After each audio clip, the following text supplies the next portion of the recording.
Well, this is just informal discussion till everybody's in here. So, any questions on the subject? What? Everything. Okay, well, you know what? You guys should stop and ask more things as you go along, because there is just no way you could get all of this. And it's a little strange. And only by talking about it, you will at least know what's going on. There's no way to make it reasonable. It's not a reasonable world out there. I can only tell you what it is. I take that view when I teach quantum mechanics. Just tell the rules and say this is what happened, this is how we calculate things. And whether you like the formalism or not is not my concern. And the fact that it doesn't look like daily life, also not my concern, because this is not daily life. Strange things happen. But you have to keep me informed on how much you're following and what you're understanding at any stage. Don't wait for this to end, because it's not something where you can go on the last day and figure everything out. And I will try to repeat at every stage what has gone up to that point, because the whole thing is only a few lectures, maybe 6 or so. I can afford to go back every time at the beginning. But I know that it makes sense to me because I've seen it, and I don't know how it sounds to you. I have no clue. You know that, and so you have to speak up. You can ask any question you want, and I will try to answer you if it's within the realm of possibility. Okay. So what have I said so far? So let me summarize. Even if you never came to a last lecture, here is what you should know about the last lecture. Okay? Here's what I said. First thing I said is, everything is really particles. All things. Electrons, photons, protons, neutrons, they are all particles. So let there be no doubt about that. By that I mean, if one of them hits your face, like an electron, you will feel it in only one tiny region, one spot. Electron dumps all its charge, all its momentum, all its energy to one little part of your face. So there's nothing wave-like about that. It's not like getting hit by a boxing glove, which can hit your whole face. Electron hits one dot. Okay? Or if it's an electron detecting screen, only one pixel is hit by the electron. And into that pixel is given all the charge, all the momentum, all the energy of that electron. That's exactly what particles do. So when you encounter an electron, it is simply a particle. So where does the problem come in? Where does the quantum mechanics come in? It comes in when you do the famous double slit experiment. That's the key. The entire quantum mystery is in the double slit. Part of the resolution is in the double slit, but the rest are a little more difficult, and I'll try to tell you. First, I want to tell you what goes wrong with Newtonian mechanics. After all, if everything is a particle, what's the big deal? What's the problem? The double slit experiment is a problem. That's what puts the nail on the coffin for Newtonian physics. And here it is in basic version. You got two slits. By the way, I'm going to call the particle the electron. They're all doing the same thing. So what applies to one applies to all of them. There is a source like an electron gun that emits electrons. In the old days, televisions had the electron gun. And the gun emits electrons, they go hit the screen, they make a little dot, and then the dot moves around, and you see your favorite show. Okay, this is the electron gun. And the electron gun has been engineered to send electrons of a definite momentum. That you can get by accelerating the electrons over a definite potential, and that gain of so many electron volts will turn into kinetic energy. As for direction, if this gun is really far away to the left, in principle 1 mile, then the only way electrons are going to go 1 mile and hit the screen if they're all basically moving the horizontal direction. Then you put a row of detectors in the back, which will detect electrons. Then this is slit 1 and this is slit 2. You block slit 1. In fact, let me say the following thing. What do we really know when we do the experiment? Once in a while, this gun will emit an electron. And we know it's emitted the electron because it'll recoil one way, just like a gun, rifle. It'll recoil. That's when we know the electron left. Then we don't know anything, and suddenly one of these guys says click. That means electrons arrived here. This is what we really know. Everything else you say about the electron is conjecture at this point. You know it was here, you know it was there. Question is, what was it doing in between? Now, if you say, look, things cannot go from here to there except by following some path. I don't know what path it is. Maybe if it's an ordinary particle like Newtonian particle, it'll take some straight line, hit that slit, or go through that slit and arrive here. So you might say, I don't know the trajectory, but it's got to be some trajectory. Maybe like that. Or maybe like that. So the electron takes some path, and you can label the path as either through slit 1 or through slit 2. Okay, now here is the problem.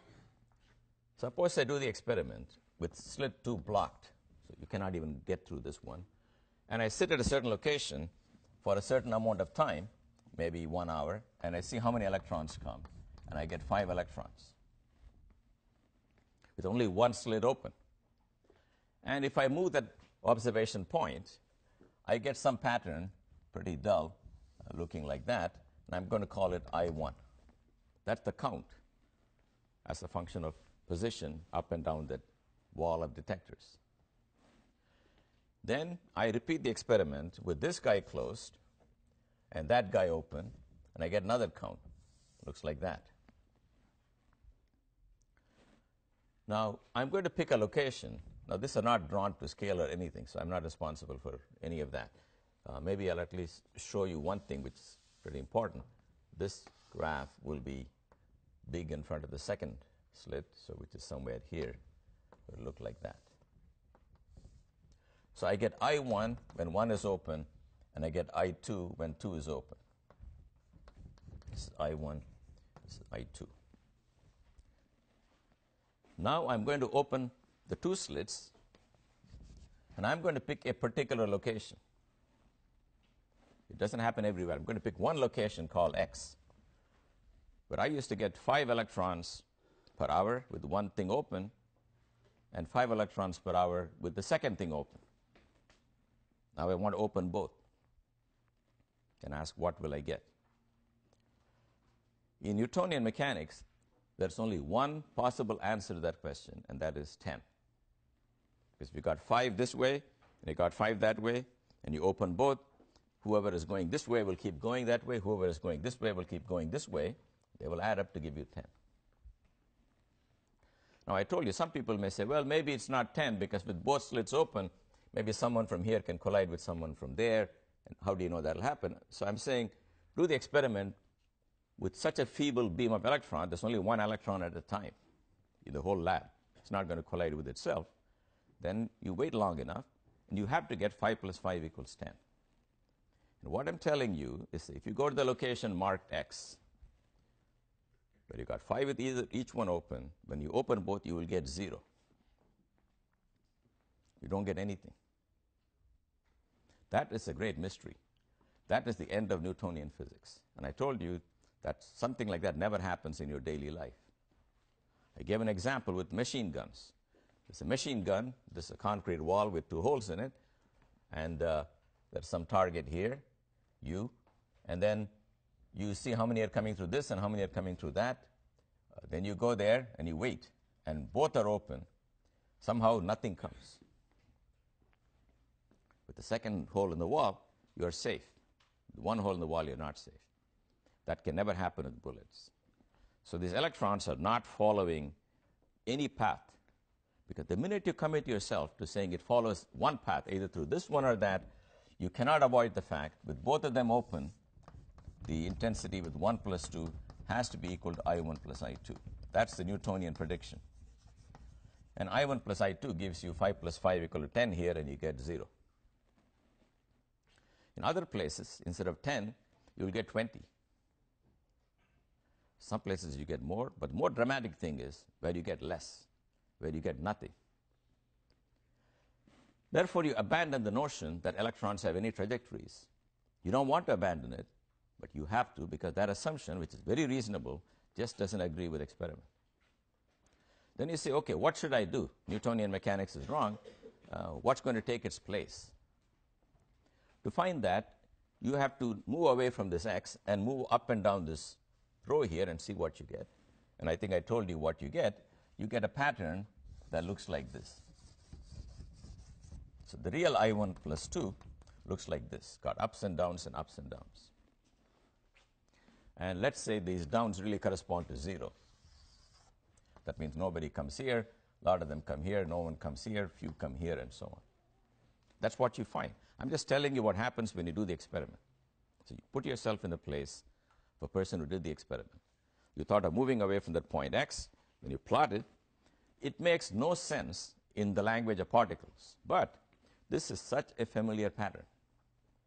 If you're a trained physicist, which you guys are, you will say, hey, this reminds me of just wave interference with water waves or sound waves or any waves.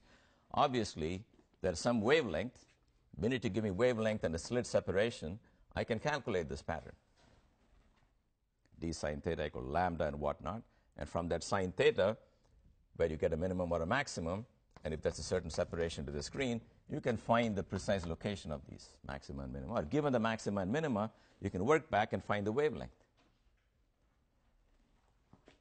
And the wavelength happens to be some number called h bar, which is 10 to the minus 34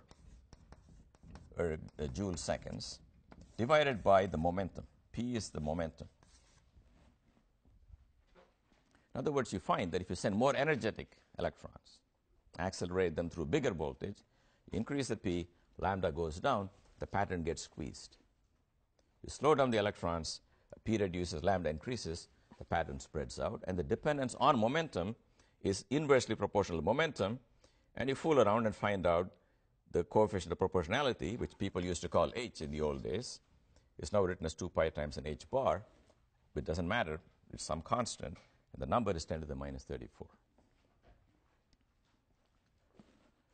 So you can successfully reproduce this pattern. But what does it tell you about what's going on? What good is that pattern? The pattern tells you that if you repeat the experiment with this electron gun 1,000,000 times or 1,000,000,000 times, and you plotted the histogram patiently, the histogram will eventually fill out and take this shape. So this wave is not the wave associated with the huge stream of electrons. A single electron in the lab is controlled by this wave. You need a whole wave for one electron. So it's obviously not a wave of electrons. It's not a wave of charge like a wave of water. It's the mathematical function, and you are drawn to it because the only way you know how to get this wiggly graph is to take something with definite wavelength and let it interfere. So you're forced to think about this wave. And the intensity of the wave, the brightness, if you like, or the square of its height, gives you what? Gives you the graph you will get if you repeat the experiment many times. And what does it mean for an individual trial? What does it mean for the 1,000,000 plus 1th electron?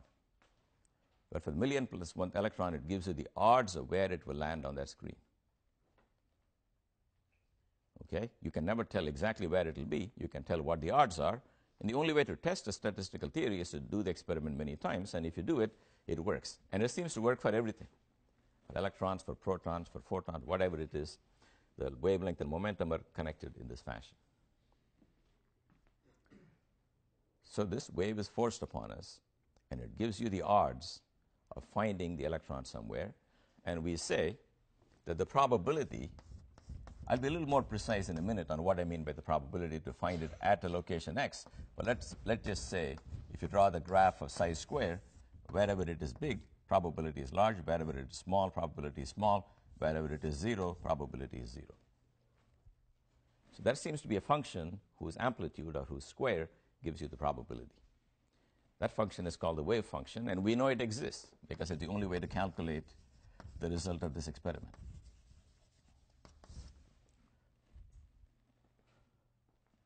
Once you tell me that the fate of a particle is controlled by a wave, you are immediately led to some other conclusions.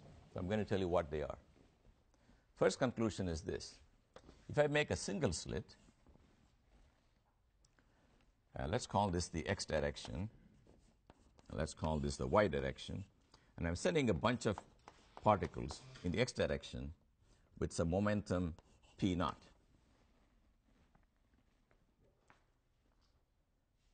In Newtonian mechanics, I can manufacture for you an electron of known momentum and known position, or known to arbitrary accuracy. If delta x is the uncertainty in my position and delta p is the uncertainty in momentum, I can make each of them as small as I like. So here's an actual practical way to prepare such a state. If I say, give me an electron of known position, known momentum, here's what I will do. I'll take a slit with a very tiny hole in it. The width of that hole is d. And whoever comes out on the other side, what can I say about that particle? Its position has an uncertainty of order d. Because if it was not, I'm sorry, delta y now, because this is the y direction, right? Anything who came out of the hole right after it had to have a y position was known to within d.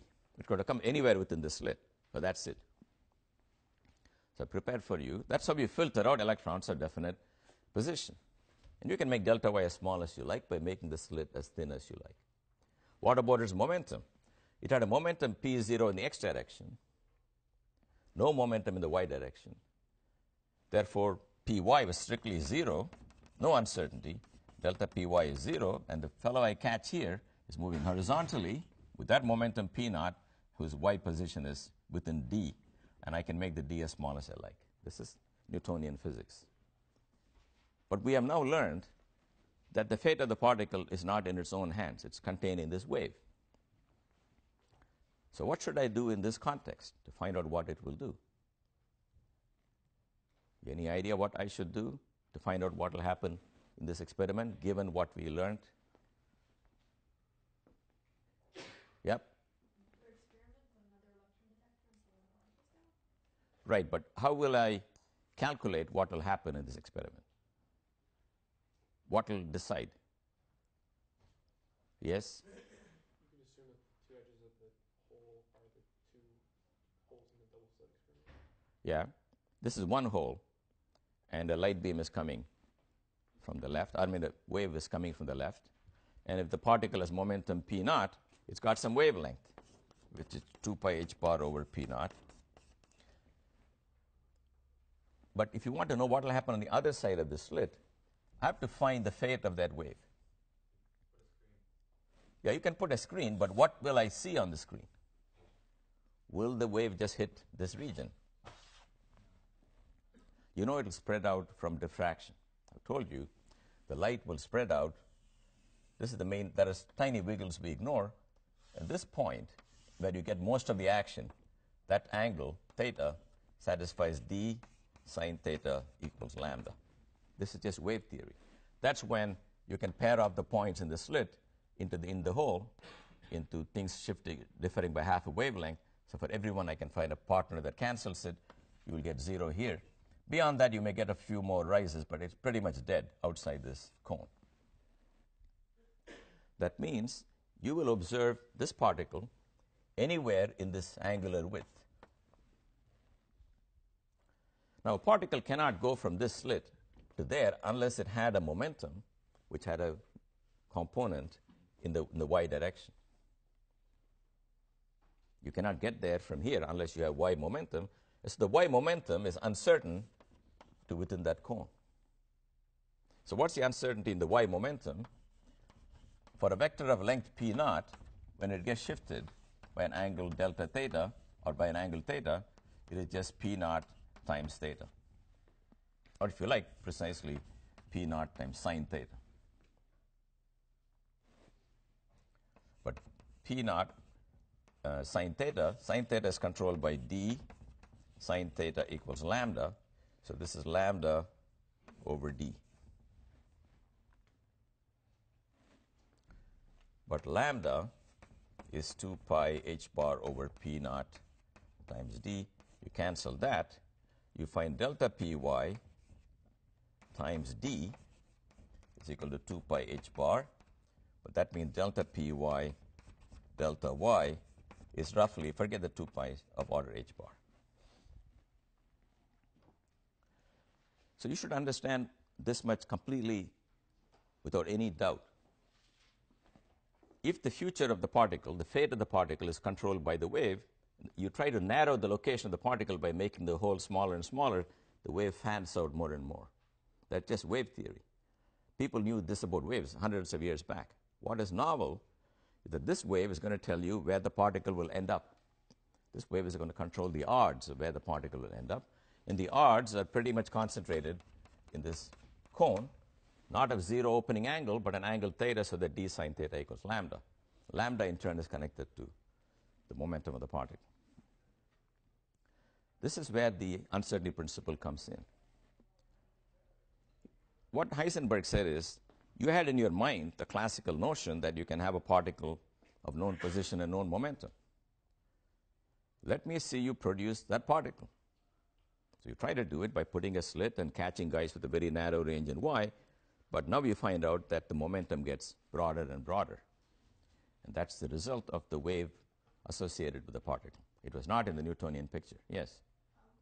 Why with a single slit like you've drawn there, do you get those little wiggles essentially outside the... You mean why would it have those wiggles? Yeah. Okay, so if I look at the single slit, I can think of made of many little point sources, right?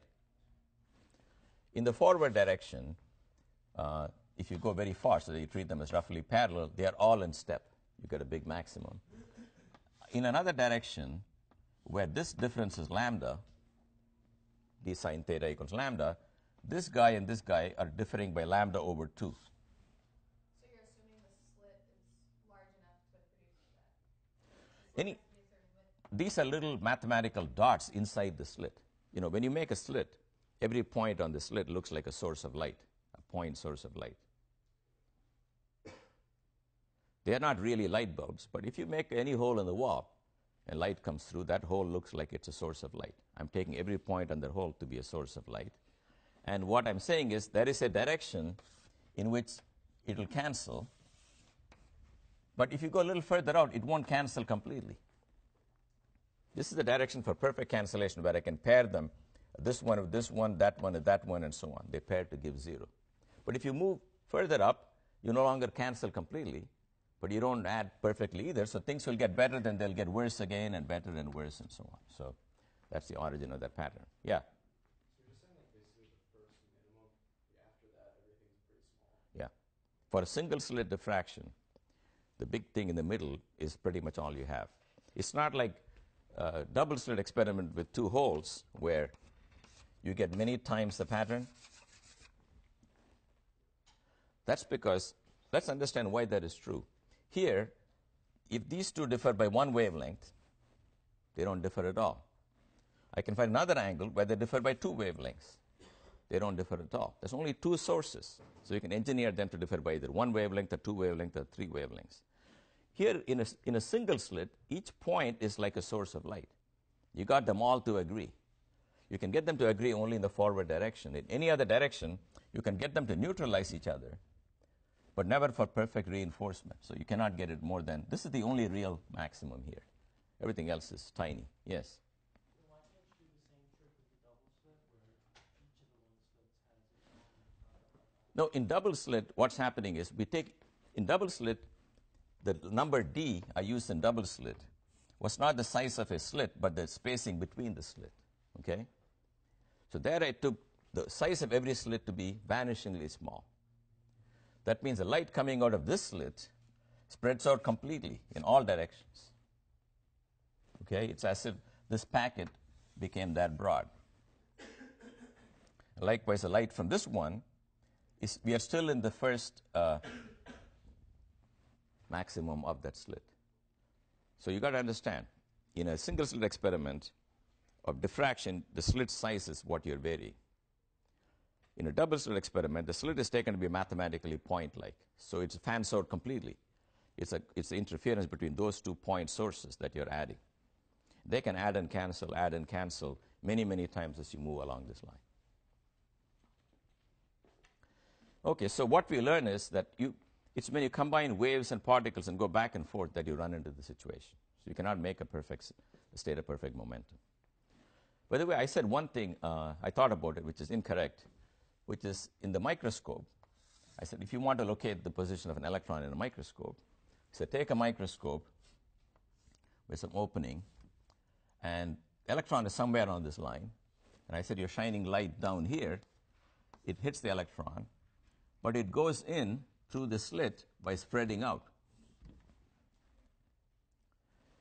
So the photon that came in goes into the eyepiece with a certain uncertainty in its final angle. That means we know the incoming momentum, but we don't know the outgoing momentum of the photon, because the lens picks up everything inside that cone. That means we don't know how much momentum it gave to the electron. It gives an indefinite amount of momentum to the electron. Therefore, the x momentum of the electron is uncertain by that little shape, the conical shape of the momentum. And if you do the uncertainty principle argument, you'll again find delta x, delta p is h bar. Now, what I don't like about my experimental setup is that I had the incoming light also coming from inside this inside the microscope, but that means incoming light, when it comes through this hole here, will itself spread. Then it'll hit this guy, and that'll go to the aperture, that'll spread some more. This uncertainty in incoming momentum is unnecessary. We can do better than that, because in other words, when the light is picked up, it is picked up by this tiny hole. There's no reason it should also come from the tiny hole. It can come from a source far away, say on the other side, so that it is a well-defined direction. It's not diffracting at all. It's not. So I wanted to come in through a very broad hole, so it's got well-defined direction. So the light here has known momentum. It hits the electron and goes into the microscope. It is the final momentum of the photon I don't know. And I cannot make it better. If I make it better, I got to open this eyepiece a lot. If I open the eyepiece a lot, I don't know where I caught this guy. So again, the problem between taking a very tiny eyepiece so that if I see a flicker, I know the electron was in front of it, but the light coming from the reflected electron fans out more and more. Okay, so anyway, this is the uncertainty principle. And the uncertainty principle told us something very interesting.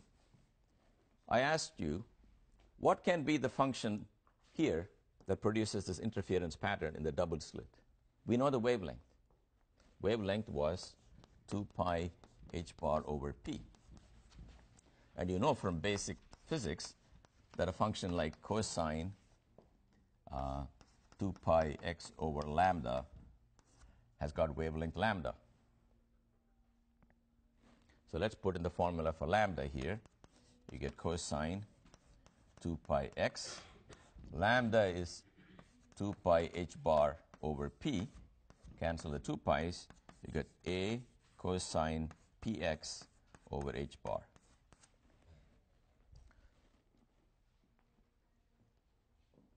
That function, when you throw it at a double slit, will form two little wavelets, and they will interfere. They'll produce an interference pattern of the type you want. Do you understand that the experiment only showed you there's a wavelength? Did not tell you what the actual function is. That's very, very important. When Young did the experiment with the double slit, he found the oscillations, and he could read off the wavelength, just geometry. But he didn't know what was oscillating. He didn't know there's an electric and magnetic field underneath all of that. But you can always read out the wavelength without knowing what's going on. Likewise, we have the wavelength. We know it comes from a function with a well-defined wavelength, so I make my first guess to be this function. But I told you what was wrong with this choice. Do you guys remember that? I said this function violates the uncertainty principle. The uncertainty principle says if you know the position to an accuracy delta x, and if you know the momentum to accuracy delta p, the product must be at least as big as h bar times some number of order 1. We have taken the particles to have well-defined momentum. If they have well-defined momentum, delta p is 0. Delta p is 0, delta x is infinity. Now, I told you the square of the wave function is the probability to find it somewhere, and you have no idea where it is. In other words, a particle of perfectly known momentum has totally unknown position. So the probability should look flat. Psi squared should look flat. But the psi squared due to cosine, of course, does this. It prefers some locations to another, but you're not supposed to have any preference for any x. So we have a problem. How do I put in a wavelength into a function whose square is flat? That's a problem we have. When you think about it, you realize your trigonometric functions will not do the trick. If they have a wavelength, their square is not flat. The square is also oscillating. But then what came to the rescue is the following function, not a cosine, but a e to the ip x over h bar rather than cosine xp over h bar. Look at this function. This function, I've told you many, many times, if you don't have complex numbers, you're definitely going to have trouble. It looks like a vector of length L and angle theta, which is px over h bar. As you vary x, this x changes and this will rotate around. But as it rotates, the amplitude of this complex number, absolute value of psi square, which is psi times psi star, which is a, I'm taking a to be real here, so a star is this, times e to the ipx over h bar, times e to the minus ipx over h bar. That cancels out, you just get a squared. In other words, the complex number describing the wave function changes in phase but not in amplitude. It's the amplitude that gives the probability. Now, there is no problem with this guy having a wavelength because this oscillates in x. Its real part and imaginary part both oscillate, but the square of the real plus imaginary square is 1. That's why the amplitude doesn't change. So we are driven now to the very interesting result that the wave function for a particle of definite momentum p is this. So this is a very important lesson. Let me label this wave function by label p to tell you, hey, I'm not talking about any old wave function. This guy has a definite momentum p. Its wave function looks like e to the ipx over h bar times any number a you want in front of it.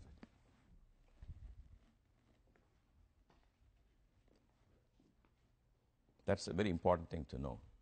This is called a plane wave, and a plane wave with the p right where it is describes a particle of momentum p in quantum mechanics. And I told you particles of momentum p are everywhere. Every machine produces them. Every accelerator produces them. And if you want to describe them in quantum mechanics, you have to know complex numbers. That there's no way you can get a real answer to our predicament. It's complex. So that's roughly where I left you. And I want to remind you of a few other things, this further discussion of the result we have. Okay? The discussion is, if the world is really this messed up at the microscopic level, why do I think it's the world I see in the macroscopic level? Where are all these oscillations? Why is it that when there's a concrete wall, making another hole is bad for me and not good? Why do all these things happen? Why do I think particles have definite momentum and position? Why do I think that if I make a hole in the wall and I send a beam, the beam will go on the other side of the wall with a shape precisely like the shape of the hole, no spreading out? It all has to do with the size of the object. The laws of physics are always quantum mechanical laws. But when you apply it to an elephant, you get one kind of answer. When you apply it to an electron, you get another kind of answer. You don't have separate laws for big and small things. The real question is, how do these very same laws, when applied to big things, by big things I mean things you see in daily life, give the impression that the world is Newtonian? So let's look at the double slit experiment. Here's a double slit, and we are told, send something, see what happens on the other side. And the prediction is that you get these oscillations with the peculiar property that with two holes open, you don't get anything somewhere. We don't seem to see that in daily life, and you can ask, why is that so? Well, you remember that the condition for the next minimum is like d sine theta is lambda over 2. So if theta is very small, it's like theta times d is lambda over 2, or theta is equal to lambda over d. That's the angle you got to go through from the central maximum, let's see, central maximum to the first minimum here. That tiny angle is given by lambda over d. The reason you don't see the oscillations is when you put in the values for lambda and d. Let's pick a reasonable value for this angle theta. Do you understand what theta is? In that maximum, that's the oscillations, I want to go to the first minimum near that. The distance between these two is roughly the spacing between maxima and minima, maxima and minima. That angle is lambda over d. Lambda is 2 pi h bar over the momentum, and that is d. In a macroscopic world, P is mv, and let's take an object of mass 1 kilogram moving at 1 meter per second, and the slit hole is 1 meter. The size of the slit is 1 meter. Put everything equal to 1 for a typical estimate. You find this number is 10 to the minus 34 radians.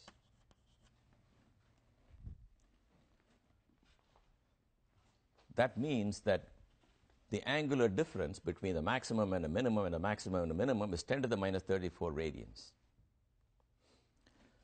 What that means is if you put a screen 1 meter away, the distance between one maximum and the next maximum, or one minimum and the next minimum, and so on, that spacing will be 10 to the minus 34 meters. Because that's how radian is defined. If that angle is theta, that distance is just the distance of the screen times theta. That will be 10 to the minus 34 meters. That means the wavelength of the oscillation on your screen is 10 to the minus 34 meters. Can you see it? Well, make the world's smallest detector. It's as big as one proton. Okay? Nothing can be smaller. That's your whole detector. All the parts, everything, one proton.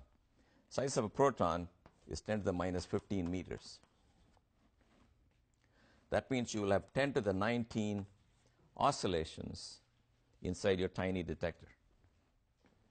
So don't be fooled by the 19. Let's take a minute to savor this. That's how many oscillations you have. Okay?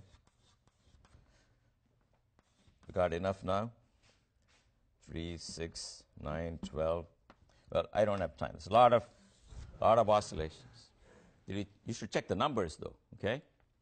I'm saying the typical angle will be 10 to the minus 34 radians. And if you put the screen 1 meter away, the spacing will be 10 to the minus 34 meters. And you look at it with an object, a detector, whose size is 10 to the minus 15 meters, which looks very small, size of a proton. But look, 10 to the 19 oscillations fit into that length. So your proton detector looks huge. In fact, I cannot even show it here. So you don't see the oscillations. You see the average only.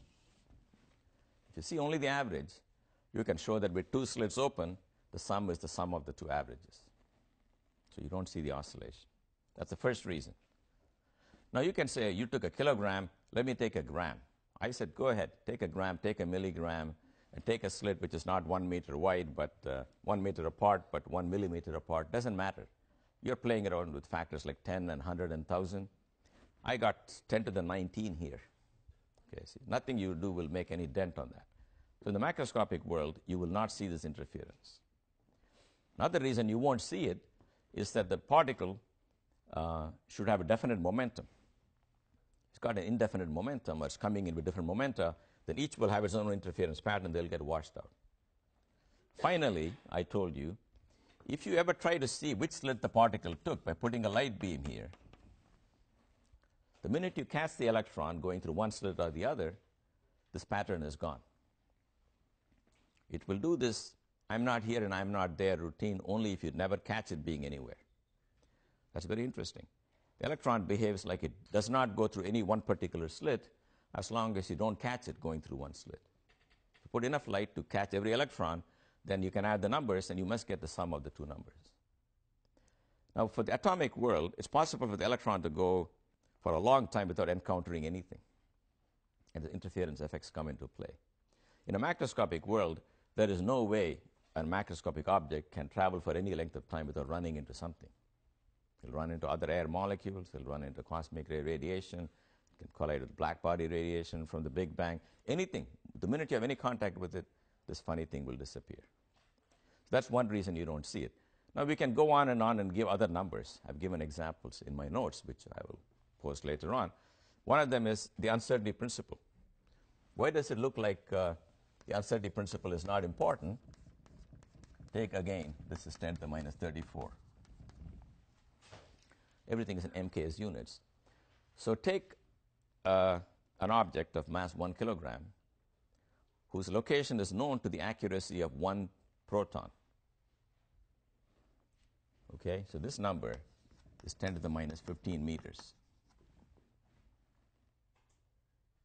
You understand? You take an object made of 10 to the 23 protons, and you know its location to the width of 1 proton. That's all you don't know about its location. That's your delta x. What's the delta p? Well, delta p is now 10 to the, 19? 10 to the minus 19.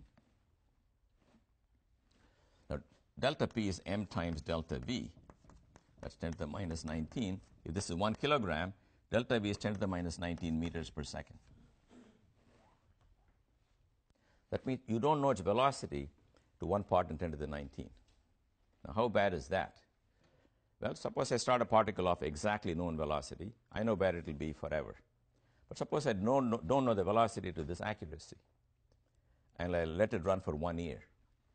So I don't know precisely where it is, but how bad is it? How badly do I not know? Well, 1 year is 10 to the 7 seconds. So if it runs for 1 year, it will be unknown to 10 to the minus 12 meters. 10 to the minus 12 meters is what? Let's see. It's 1/100th of an atom size. 1/100th the size of an atom. So you see, these uncertainties are not important in real life. So everything that you think has a definite position and momentum actually has a slight uncertainty. But the uncertainties don't lead to any measurable consequences over any distances that you can actually have. So what I'm trying to tell you is there are these waves, they do all kinds of things, they do interference and everything, but the condition for them is really the microscopic world. The minute the masses become comparable to gram or kilogram, and distances and slits and so on are like a meter or a centimeter, these effects get washed out. But in the atomic scale, they are seen. Now, the final thing I want to mention before moving on to a completely new topic is the role of probability.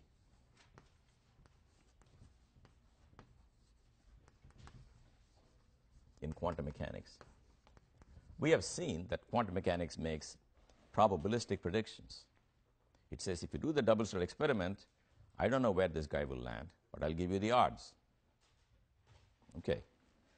Now that looks like something we have done many times in classical mechanics. For example, if you have a coin and you throw the coin, you flip it, you say which way will it land? Well, it's a very difficult calculation to do, but it can be done in principle because a coin, once released from your hand, can only land in one way. That's the determinism of Newtonian mechanics. If you knew exactly how you release it, with what angular momentum, what's the viscosity of air, whatever you want. If you give me all the numbers, I'll tell you it's head or tails. There's no need to guess. In practice, no one can do the calculation. What you do in practice is you throw the same coin 5,000 times, and you find out the odds for head or tails, and you say, I predict that when you throw it next time, it'll be 0.51 chance that it will be heads. That's how we give statistical predictions. Now, you do not have to use statistics. But you use it because you cannot really in practice do the hard calculation. In principle, you can. Secondly, if you toss a coin and I hide it in my hand, I don't show it to you, it's either head or tails, and I say, what do you think it is? You will say it's 0.1 chance that it's head. And I look at it, it may be head or it may be tail. Suppose I got head. It means that it was head even before I opened my hand. Right? The correct answer is already inside my hand. I just didn't know it, and I'm using odds, but when I look at it, I get an answer. That's the answer it had even before I looked. So I'll give another analogy here. So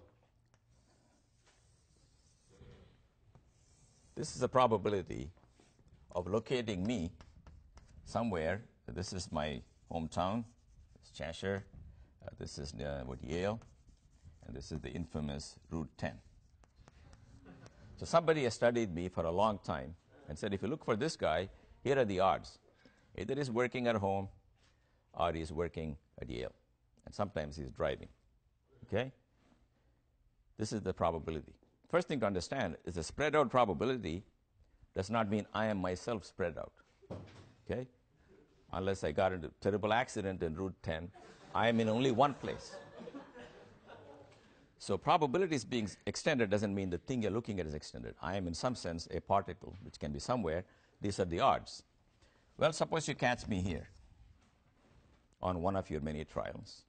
If you catch me only once, you don't know if the prediction's even good.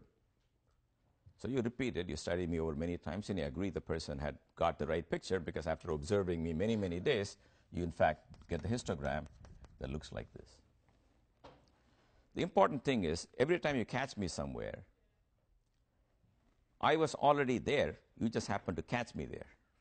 Okay? I had a definite location. It was not known to you, but I had it. I had a definite location because in the macroscopic world I'm moving in, my location is being constantly measured. You didn't ask or you didn't find out, but I'm running through air molecules. I slammed into them. They know that. I ran over this ant. That was the last thing the ant knew. Okay? So I'm leaving behind a trail of destruction. And they all keep track of where I am. My location is well known. You just happen to find out. But now let's change this picture and say this is not me. This is an electron, and it's got two nuclei. This is nucleus 1, and it's nucleus 2. It can be either near this nucleus or that nucleus, and this is the size square for the electron. That means it's the probability you'll catch it here and you'll catch it there. Once again, if you catch the electron, you will catch all of it in one place. It is wrong to think the electronic charge is somehow spread out around the atom. It's not true. Charge is in one place. The odds are spread out. That looks just like my case. But the difference is, if you catch the electron, let's in fact simplify life and say there are only two possibilities. Either you're near atom 1, nucleus 1, or nucleus 2. Only two discrete choices. If you catch it near 2, it is wrong to think that it was there before you got it. So where was it? It was not in any one place. It had no location till you found its location. That's very strange. We think of measurement as revealing a pre-existing property of the object. But in quantum theory, it's not that you don't know where the electron is. It doesn't know. It is not anywhere. It's the act of measurement that confers a location of position on the electron. That state of being, where you can be either here or there, or simultaneously here and there, has no analog in the classical world. If anybody tries to give you an example, don't believe it, because there are no examples in the macroscopic world that look like this. No analogies satisfy you, should satisfy you, because this is no analog in the real world. Okay? So this is the interesting thing in quantum mechanics. If this is a possible wave function psi, electron near nucleus 1, and that's a possible wave function psi, electron near nucleus 2, you can add the two functions. That's another possible function. But what does that describe? It describes an electron which, upon measurement, could be found here and could be found there. It's not like finding me in Cheshire or finding me in New Haven, because in those cases, on a given day, on a given measurement, you can only get one answer, depending on where I am. Right now, if they look for me, they can only find me here. They cannot find me anywhere else. But in the case of the electron, the one and the same electron, on a given trial, or a given instant, is fully capable of being here or there. It's like tossing a coin, and it's in my hand. We all know that when I reveal it to you, you can only get one answer. Now that the toss has been done, it's got one answer. If it's a quantum mechanical coin, you don't know, and it doesn't have a value till you look. When you look, it has a definite value. Before you look, it doesn't have a definite value. That's exactly like saying, when you look, it goes through a definite slit. When you don't look, it's wrong to assume it went through a definite slit. Yep. So, say you had a double slit experiment, but instead of having a screen that went all the way in both directions behind it, you just sort of had a half screen. So then you would only be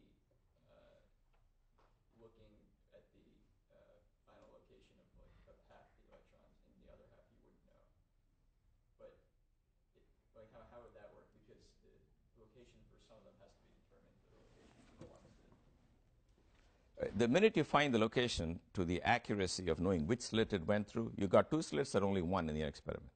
You have two slits, but just a half screen, and then nothing on the other. Oh, you got a screen that only comes till here, you mean? Yeah. Yeah, the real problem of location that I'm talking about here is not when it hits the screen, but here when you try to see which hole it went through by putting a light source here. I was referring to the fact that if you have the right kind of light to know which hole it went through, you give it enough momentum to wash out the pattern. As far as the screen goes, once it comes out, it's a sum of these two waves coming from the two holes, and it also doesn't have a well-defined position. The probability for finding it may look like this. In fact, the probability will look like this. Forget your screen. This is the probability. The minute you catch it, it is found there. That's the location after that measurement. Prior to the measurement, it can really be anywhere where the function is not zero. So the wave function, there are many wave functions. There's the one to the left of the slit, and there is one, then it becomes two wave functions coming from the two slits. They form the interference pattern, and that gives you the odds that if you look for it, you will find it. Now, till you find it, it's not anywhere. It can be anywhere on this line at that instant. It's only the act of measurement or hitting a detector that tells you that's my location. So we'll have to get used to that. We'll have to get used to the fact that things don't have position, momentum, angular momentum, energy, or anything till you measure it. Okay, so I got to tell you a little more now about just position. So let's take, by the way, any questions so far? Yes? Can you explain again how you can tell which hole the electron goes through with the light in front of it? Well, you just see it. You see a flicker, and if it's near this hole, you know this guy went through that, and if it's near that one, you know it went through that. But to have such good resolution, the wavelength should be much smaller than the spacing between the slit. Otherwise, you'll get a big blur, and you won't know which one it went through. That's a soft measurement that doesn't do you any good. It won't destroy the pattern. That's because you don't know which hole it went through. If you make it fine enough to know which hole it went through, you will disrupt the electron's momentum enough to wipe out the pattern. Yep. Quick question. This is theta times d equals lambda over 2, and then it's theta equals lambda over 2d, right? Oh, here? Yeah. I mean, what happened to the 2? Oh, yeah. Forget the 2's. I'm talking. There are 2 pi's I forgot, right? There's a lot of 2 pi's, too, you got to put in. 10 to the minus 34 is not exactly the answer because I got 2 pi there. I'm just saying, look, if it's 10 to the minus 34, suppose you're talking about how much money Bill Gates has. Okay, it's 10 to the 9. Now, we said 2 times 10 to the 9, 3 times 10 to the 9. I don't know, but I'm not worried about his financial well-being because he's up there in the 10 to the 9s. So whenever I do these arguments, you should get used to the notion. It's very common physicists when they argue in quantum mechanics will use a symbol that's not quite an equal to. It looks like a wiggle and equal to. Basically, it means I'm not quite sure, but the number is in this ballpark. Okay? And if this ballpark is 1,000 miles from that ballpark, you just have to know it's in the ballpark. You don't have to know where it is. Some things are definitely macroscopic. Some things are definitely microscopic. But something very interesting is happening at Yale right now. People are asking the following question. How small an object has to be before I can see its quantum mechanical fluctuations? We know that if it's like an electron, it's completely fluctuating. You don't know anything. If it's like a bowling ball, it seems to have a well-defined position. Make the object smaller and smaller and smaller. How small can it be before it's first beginning to show quantum effects, like quantization of energy or quantization of momentum, depending on the problem, or, quantum fluctuations in position. So those measurements are now being carried out at Yale. It's a very exciting time. And it's so many years after the discovery of quantum mechanics. Because we knew the really big world, and we knew the really small world. Now we are trying to go, because of nanotechnology, continuously from big to the small. And how small is small? That's the question. Can a little macroscopic object simultaneously be in 2 places? Most of them seem to have well-defined location. Can you create a situation where it's capable of being found here and found there? It's very hard because you have to isolate the particle from the outside world. That's the first condition. That's what ruins everything. You know, a quantum computer, you must know, has got these bits called qubits. And unlike the bits in your laptop, which are either 0 or 1, a qubit can also give you 0 or 1, but it can also be in a state where it can give either 0 or 1 on a given trial. The bits in your computer, the particular bit right now is either a 0 or a 1. Maybe you don't know it, but it can only give you that answer because that's what it is. Because that bit is in contact with the world, and the world is constantly measuring its value. A qubit is a quantum system which can do one of two things, but it's isolated, and it's neither this nor that. It's like the electron going through both slits. So a quantum bit can explore many possibilities. If you build a computer with 10 qubits, it can be doing 2 times 10 to the 10 things at the same time. And if it's got 1,000,000 bits, it's 2 times 10 to the million operations, things it can be exploring at the same time. That's why, as you know, one of the ways to securely send your credit card information is to use very large numbers on the assumption that no one can factorize them. You can always multiply 100-digit number by 100-digit number on your computer instantaneously. But if I gave you the 200-digit number and told you to find the 2 factors, you won't find it. You won't find it in the age of the universe. It's amazing, but that simple problem of factorization cannot be done if the numbers are 100 digits long. And that's the reason why people openly broadcast the product. They may broadcast one of the numbers, then only the other person knows the second number. Now, there is somebody called Shor, Peter Shor, showed that if you have a quantum computer made up of these qubits, it can actually factor the number exponentially faster. Namely, instead of taking 10 to the 10 seconds, it will take 10 seconds. So if you build a quantum computer, you have 2 options. Either you can become famous or get tenure at Yale, maybe, or you can go on the biggest shopping spree of your life because you can get anybody's credit card number. Okay? So that's the choice. When you come to that fork, you decide which way you want to go. Maybe you can go through both choices. I don't know. That's something in your future. So why is it so hard to build a quantum computer? There are many, many quantum systems which can do 1 or 2 things and can be in the state where they are both this and that. The problem is they cannot be in contact with the outside world because a single contact with them is like a dream. Think about it, it's gone. It's the same thing. Any measurement destroys it. Any unintended measurement also destroys it. So you've got to keep a system fully isolated. A system that is not talking to the outside world, unfortunately, is also not talking to you. So you cannot ask it any questions, and if it knows the answer, it cannot tell you. So sometimes you want it to talk. Well, it's like a relationship. Sometimes you don't want it to talk. So what do? You got to build a system where sometimes, in a controlled way, you can make contact with your system, namely give it the problem. Then it does its quantum thing. Then you've got to make a measurement to find out what the answer is. Then you want to be able to get into it again. So the challenge for quantum computers is how to keep them isolated long enough to do the calculation. That's a challenge. How to keep it in what's called a quantum coherent state. A coherent state really is when it's doing many things at the same time. All right. So I want to tell you now more formally how to do more quantum mechanics. So let's take a simple example. A particle living on a line, that's the function psi of x. Let's ask the following question. How do we do business in Newtonian mechanics? We say here's a particle, that's its x, and here's the momentum, that's its p. Given that, I know everything I need to know right now. Angular momentum, r cross p. Kinetic energy, p squared over 2m. Everything is given in terms of the coordinates and momentum. In quantum theory, you don't even tell me where it is. For every possible x, there is a function whose square, if you now square this guy, everything will be now positive definite. I don't know, it's something like this. This is psi square. We say the height is proportional to finding it everywhere. What is the condition on the function psi? The answer is whatever you like. Anything I can draw, okay, with no special effort, is a possible function for an electron. There are no restrictions. It's like saying, what should the position of the particle be?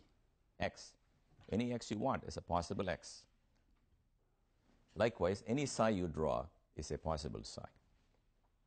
That's the set of all possible amplitude. This is called wave functions, whose square is the set of all possible probabilities.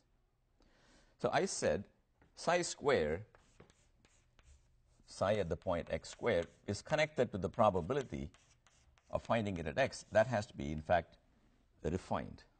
That's not precisely the story. I'll tell you why. If a statistical event has got, say, 4 possible or 6 answers, like you throw the die, you want to get any number from 1 to 6, you can give the probability for 1, probability for 2, 3, 4, 5, and 6. These are all the odds for getting any number from 1 to 6. Since there are only finite number of things that can happen, I call them I equal to 1 to 6. That's the probability for each I. And if you add all the probabilities, you should get 1.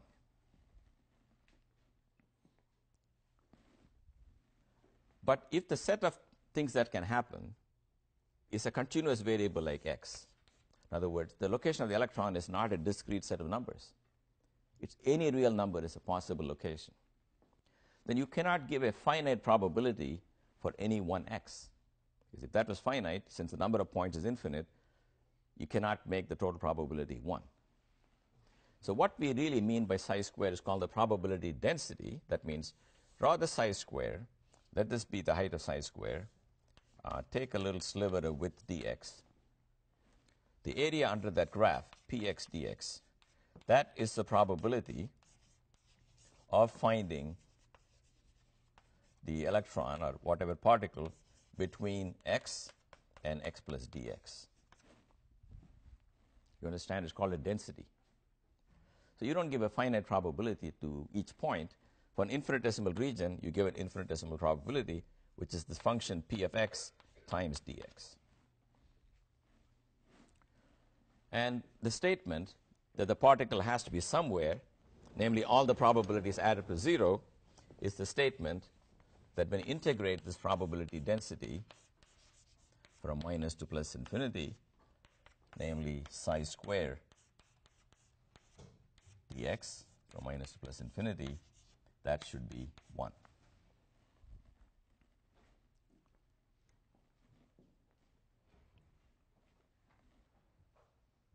This is called normalization. It's a mathematical term. Norm is connected to length in some way, and this can be viewed as length square. Anyway, this is called the normalization. Now, if somebody gave you a psi which did not obey this condition, here's a psi. This already tells you a nice story, right? It tells you the odds are pretty big here, pretty small there, 0 here. Now, take a function that's twice as tall. That gives you the same relative odds. You understand? So when you multiply psi by any number, you don't change the basic predictive power of the theory. It is just that if your original psi had a square integral equal to 1, the new one may not have. But the information is the same. It's really the relative height of the function. So that's another shocking thing in quantum mechanics. If psi stood for a string vibrating, 2 times psi, this is psi, this is 2 times psi, is a totally different configuration of the string. But in quantum mechanics, psi and any multiple of psi are physically equivalent. Because what we extract from psi is the relative probability of finding it here and there and there and there. So scaling the whole thing by a factor, 2 or 4 or any number, doesn't matter. That's a very new thing. That's why the psi is not very physical. If you took a string and you pulled it by twice as much, it's a totally different situation. Or if you took the electric field and made it twice as big, that's a different situation. Forces and electrons are doubled now. In the quantum mechanical psi, when you double it, it stands for the same physical condition of the electron. Because the odds of being here versus being there are not altered.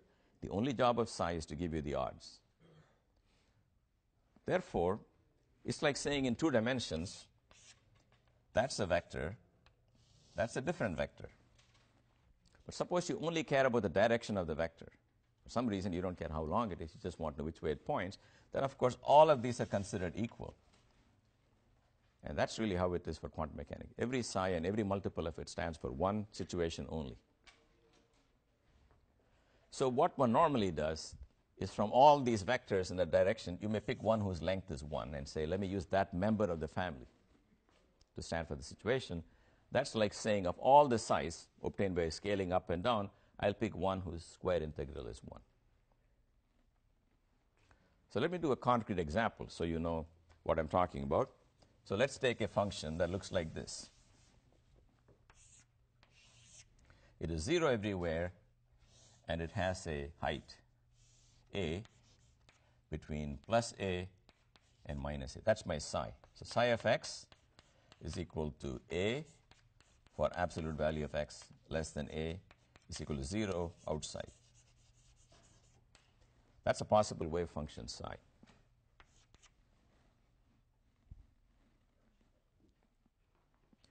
Now, this tells you, what does it tell you in words? If it's a word problem, what does it tell you about the electron? Can anybody tell me?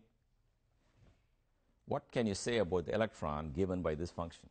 What do you know about it? Yeah? It must be found within plus or minus a. It must be found within plus and minus a, and something more than that. That's correct. With the same probability. With the same probability. Okay? The probability is restricted to minus a to plus a, and it's the same throughout that interval. After all, if you just said restricted to minus a to plus a, it's true for this function too, but that's not the same everywhere. I got a guy who's same everywhere. Do you agree that this function has exactly the same property? Restricted to minus a to plus a, and the probability is constant. So there are many, many functions you can draw, all with the same statement, that this object has got equal likelihood to be in this interval and 0 outside. Of this family, we are going to pick one guy whose square integral is 1.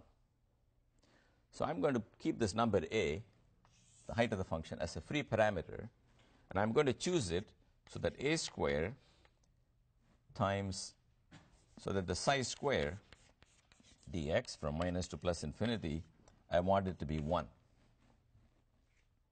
And I'll pick a so that that is true. Well, we can do this integral in our head. What is this integral? This is just the square of a times the width of this region. That's got to be 1. That tells me that a must be chosen to be 1 over square root of 2a. Whereas little a is now the width, 2a is the width of this region.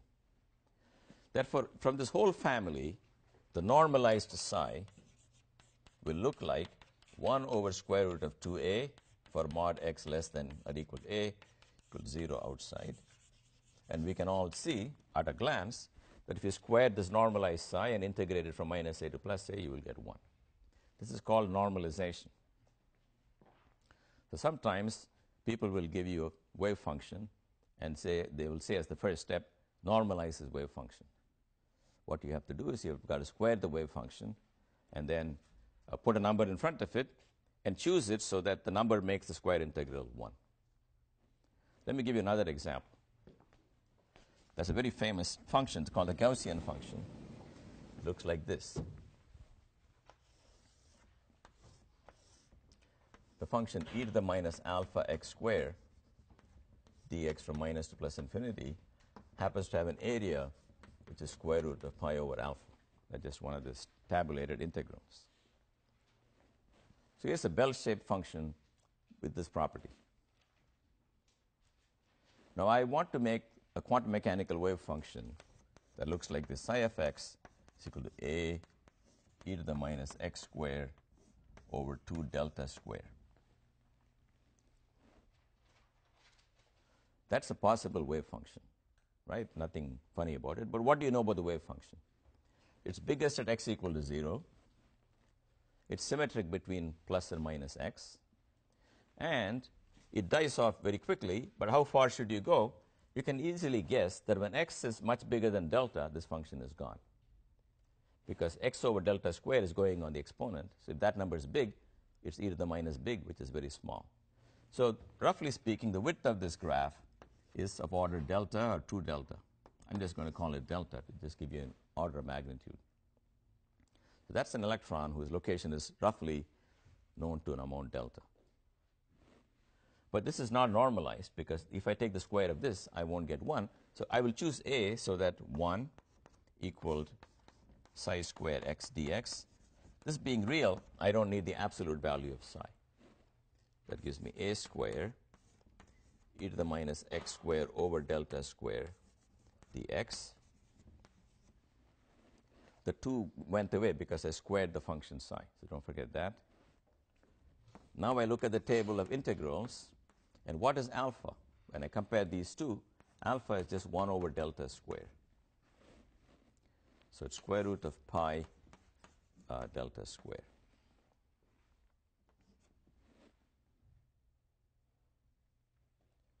This is an easy thing because I'm already giving you the integral you need to do, but I want you to get used to it. So this whole thing should be 1. That means A is 1 over pi delta square to the 4th root, the power 1/4. Therefore, the normalized wave function, psi normalized, looks like 1 over pi delta square to the 1/4 e to the minus x square over 2 delta square. Normalization is just a discipline. You discipline yourself to take all functions and normalize them. Because why do you normalize them? If you normalize them to 1, then psi squared is directly the absolute probability density. That means when you add it all up, you will get 1. If you don't normalize it to 1, psi squared is the relative probability density. It will still tell you the relative odds of this and that, but you cannot say in this interval from here to here, the chances are 30% for catching it. You must take the region that you're integrating, divide by the whole thing. But you don't have to divide by the whole thing if you have normalized it to 1. Okay, this is just practice in normalization. So I'm going to give you a little hint on what is going to happen next. But I won't do it now. So you guys don't have to take down anything. Just ask the following question, and we'll come back to it on Wednesday. I've told you that in Newtonian mechanics, every particle has an x and it has a p. In quantum theory, instead we traded for a function psi of x, and we learned that the meaning of the psi of x is that absolute value of psi square is the probability density, meaning px dx is the probability of finding it between x and x plus dx. Now you can say, okay, that's enough about position. What about momentum? I can measure the momentum of a particle. You talked about momentum on and off in the lecture. If I measure momentum, what answer will I get? What are the odds for getting this or that answer? So given psi of x that looks like this, you square it, you get psi of p of x. Question is, x is not the only thing we're interested in. Even in Newtonian mechanics, x and p were equally important. What do you think will happen now? How do I find out what happens if instead of being interested in where I find it, I ask with what momentum will I find it? Can you imagine a guess on what the answer might be, or in what form the answer will be given to you? This is a wild guess. No one expects you to invent quantum mechanics in 30 seconds, so make a wild guess. Yes? Anybody there? You want to make a wild guess? No? Go ahead, yeah, you're smiling. Make a guess. I want the odds for different values for momentum. How do you think that information will be contained in this theory?